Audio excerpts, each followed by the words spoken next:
Hey guys, welcome back to the channel. You don't know, this is AP, and in this video I'm going to be breaking down things you need to consider when moving to Africa / the Gambia. So if you're new to this channel, subscribe. If you're already a subscriber, welcome back guys. So make sure you stick and stay to the end of this one. You don't want to miss anything I have to say. Alright, watch this. Okay guys, so moving to Africa / the Gambia is everybody's dream these days. You know, it's trending all over the world. Everybody wants to come back to Africa and experience the culture, the history, the heritage of them, you know, especially we as Africans who, you know, was born and raised outside of Africa. We want to come back here, we want to connect, we want to learn, and you know, we want to grow here, we want to become a part of this continent that we were separated from spiritually a long time ago, right? But repatriating to Africa is not easy, guys. That's the truth. Repatriating to Africa it can be challenging, it can be tough, but I am here to tell you once again, as I've done several videos before, that you can do it too if that's something that you want to do. But what I would say to you is that make sure that you have something in place that can, you know, sustain you, supplement your needs when you're here in this on the motherland, because things are not as easy as it could be where you're from. So you have to keep that in mind. I think that's number one. Yeah, that's number one. When coming to Africa, make sure that you understand that things are not the same as it is where you're coming from. I mean, coming to the Gambia, for example, most of the Gambia is still under development at this time. You know, they're building new roads, new buildings, you know, new cities are coming up, everything new is happening in Gambia right now. Gambia is in a transition. You know, Gambia is relatively a new country, like a young country that is independent, you know, not too long ago, and is moving towards developing more into the future. So if you're coming to a place like Gambia, you have to expect that certain things, that if you're a person that is used to having light, like electricity all the time, that may be an issue depending on where you are. You know, if you're a person who, you know, love to have running water all the time, that also may be an issue depending on where you are, because some houses here in the Gambia, they have solar, right? Solar energy. The national grid, the national power grid and water grid here is called NOIC, but sometimes they have issues. But some people have solar on their house that is charged by the sun. You know, it's Africa, so Africa is powered by the sun, right? And so that allows a lot of people to have access to energy when NOIC is out. Also, there's a thing called borehole. When you bore the ground, right, and you set up pipes and it leads to your tank and it fill your tank, when you have solar and borehole on the house, it kind of supplement that, you know, additional money that you would have to give to NOIC every month, which is not necessarily a lot comparing to certain other places in terms of bills, right?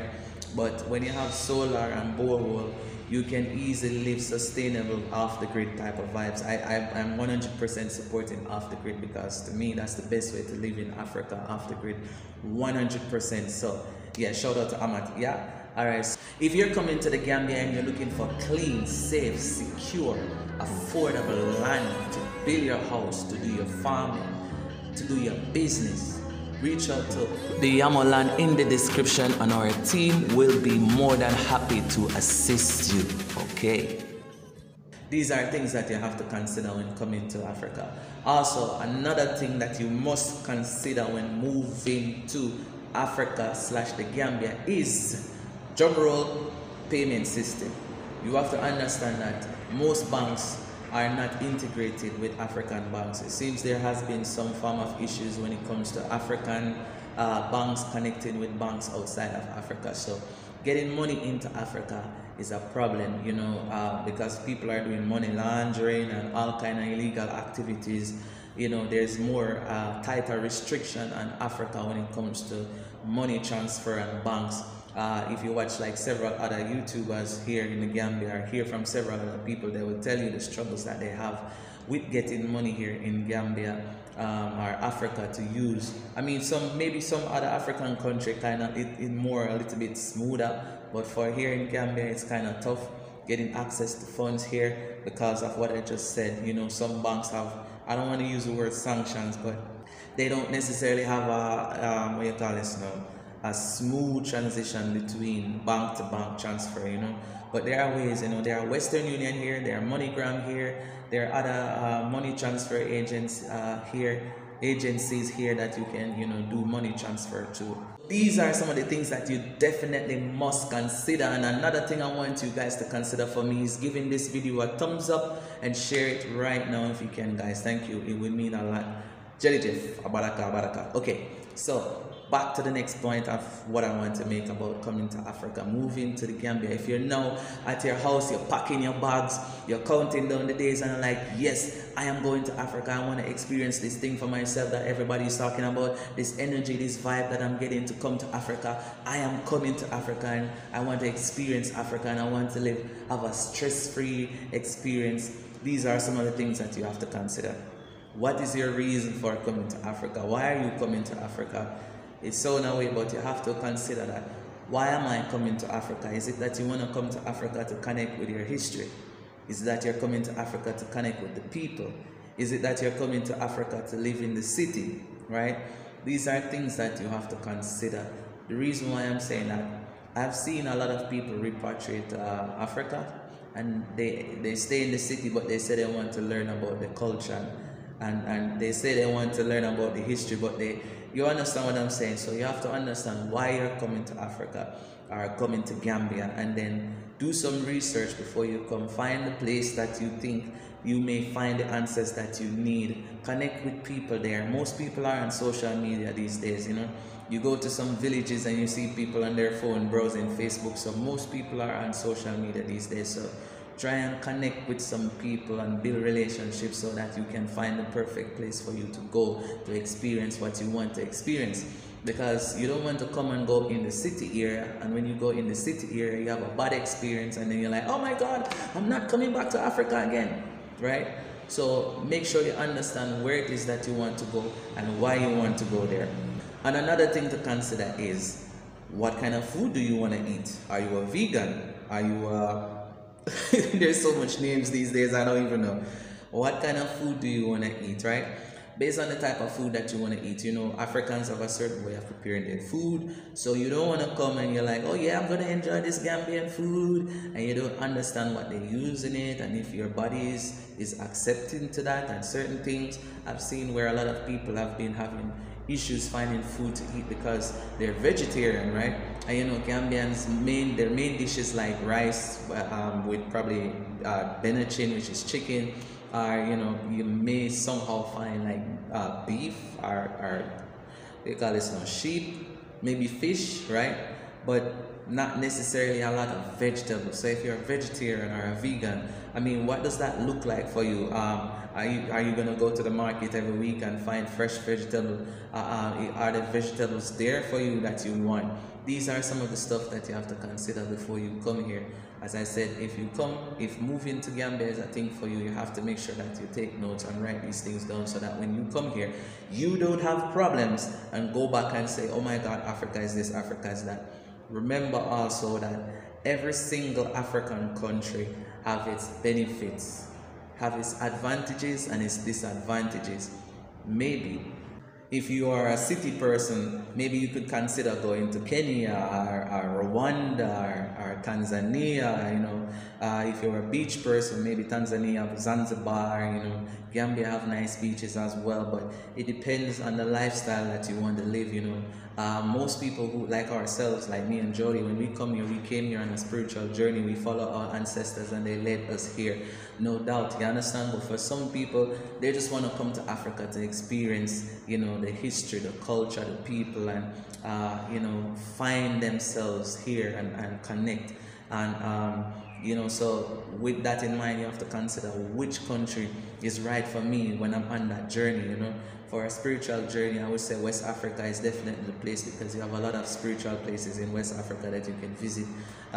Here in Gambia, there's a few of them that myself have not gotten the chance to visit as yet, because we have been busy and stuff like that. But anyways, consider that when coming to Africa. What is it that I want to experience? Where is it that I want to live? Can I live there? You understand? Because when you tell a lot of people, like, move to the country area, when you go to the country areas in Gambia, for example, you see a different side of Gambia. You get to experience the real Gambia. To me, you know, when you're in this town area, it's like a recreation of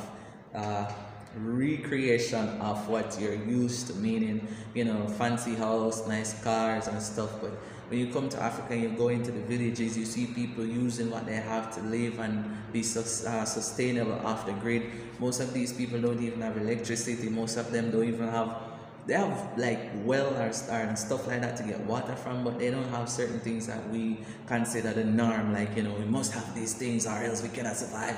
These people, most of them don't even have a bank account or anything like that, but they're out there and they're living their best life. You understand? So what is the reason for you to come to Africa, move into Gambia? What is it that you want to accomplish?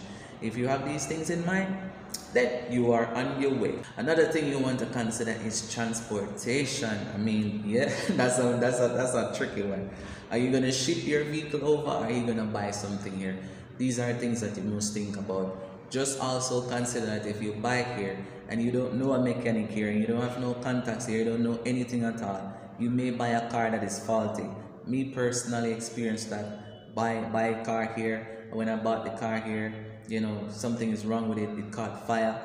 You understand? Yeah, crazy stuff like that. It caught fire, and you know, they say, oh, it's a good car or whatever. But at the end of the day, the car caught fire. We lost. All of that stuff happened. So consider that, you know, there are good auto places here. People are selling good, reasonable cars that you can buy to move around.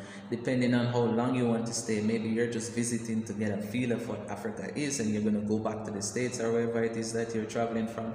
You can also rent cars. I've seen rental cars companies in the Gambia, which is dope, because to buy a car, you're talking around $250,000 to $300,000 to get a real good car in the Gambia. You understand? Also, I didn't mention this about the rental, but also if you want a nice place to rent, you may be able to find a rental that is going to fall from, good rentals is from like 200 to 300,000, I would say, because you have low budget renting, but sometimes the quality of the houses are not up to par, maybe to your standard, the standard that you think is the, you know, the nice standard. If you rent anything under that price, I'm not guaranteeing that you're gonna find something in quote good standard, right? So these are things that you must keep in mind when moving to the Gambia. You know, coming to the Gambia also, you have to think about, you know, how is it that you want to be here? Like, what is it that you want for yourself when you come to Africa? Is it something that you can find in a group, or is it something that you can find by yourself, right? Because most people, when they come to Africa or when they come to Gambia, they surround themselves with people, like-minded people like themselves, who have a goal or have an understanding of what they want to accomplish in Gambia, and they work together and do stuff. I mean, me personally, this is me personally, if it's happening out there, that's good. Shout out to you. But me personally, I've not seen that. You know, most people come there by themselves. You know, they're doing their own thing and that's their prerogative. That's cool. Maybe that's your calling. Maybe that's how things are supposed to be for you. But I found that when you come to Africa, if you come together as a group, you stand a likely higher chance to be successful in Africa than if you're rolling solo by yourself. Because some of the challenges that you will face, if you're facing these challenges by yourself, the pressure is going to be 10 times as hard as on you, because you're the one who's carrying all of that weight. You're the one who's reporting back to yourself, and you don't have that support system, that security that you need in order to thrive and to grow in Africa. So, you know, these are things to consider. Are you a solo person? Are you a group person? What are you? You know, based on that, you will find that you will fit into society a little bit more. You'll be a little bit more functional, and you will go further. For the last thing I want to add, or the last point I want to give to you guys, is to give yourself time. Give yourself time. Listen, not everybody is a millionaire. That's okay. Some of us are okay with not being a millionaire and working ourselves up to becoming somebody who is in a position to be sustained, right? To be sustainable, excuse me, right? So you have to give yourself time. When you come to Africa, even if you don't have a lot of money, even if you don't have a lot of resources, if you have a skill, if you have a talent, if you have a mind, if you have a brain inside this head, your head, right? You can be creative. You can create the life that you want for yourself. That's the whole reason for coming to Africa, is to create. Africa is let me use the word continent right now, a continent for creative people. If you can create it, you can have it. That's the way how Africa is, right? So if you are coming here and you find that you are struggling, if you find that you come here and you're not happy where you are, then you have to reevaluate, you have to pivot, you have to be flexible when coming to Africa in order to survive in Africa. You have to understand how to move, how to groove. You understand what I'm saying? You have to learn how to, you see me, you have to learn how to, yes. You have to learn these things, because when you can move and groove and, you know, bob and weave and flow with the thing, you find that you are more successful in Africa. Africa is a beautiful place to be. Africa is one of the most amazing places to be. It doesn't matter what you see on your TV, Africa is the most amazing place to be. You see? Anyways, thank you guys for watching to the end of this video. I definitely appreciate, love you guys. Subscribe to the channel if you haven't subscribed already. Stay tuned, share this video everywhere. You don't know, we're here to stay, we're moving forward, guys. So until next time, accept knowledge, raise your frequency, protect your roots, and don't forget to work and let it work for you. You see me? I said, I'm out.